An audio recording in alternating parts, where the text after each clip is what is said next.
I've pumped some ugly chicks, yeah. In your 7 years, huh? Oh, God. I'm proud of it. I've picked up some fucking...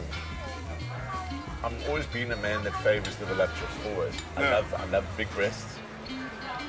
And I don't mind curves. I don't like fat women, but I love a bit of... I'm happy to have a few extra 1 or 2 Ks. Yeah. Yeah. I must say that I think I'm more relaxed now.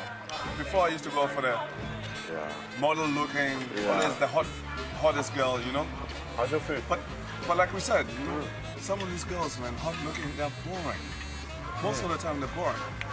And it's not only the boring in terms of their personality, it's their lifestyle as well. You know, the thinner they are, the way they have food, they do all this. They're boring company, the hot woman. I want to tell you something. Apparently, I don't know, I don't say apparently.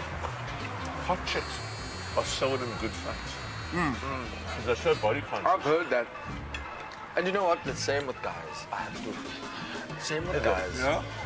Do you know, like, I think I've said it before, you know these guys who are so into their bodies, these muscle, we call them muscle Marys. Yeah.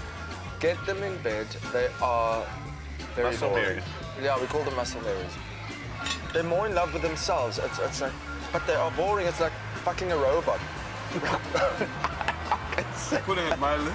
Putting it mildly, it is like fucking a robot. No, it's true. You know, it's the same with the models. They're lousy in bed. I don't know what it is, but you find these librarian kind of looking girls with the glasses, not so thin, not so fat, and they give you the best fuck of your life. I mean. And those are the kind of girls you don't want to be seen with out. No, that's the thing. But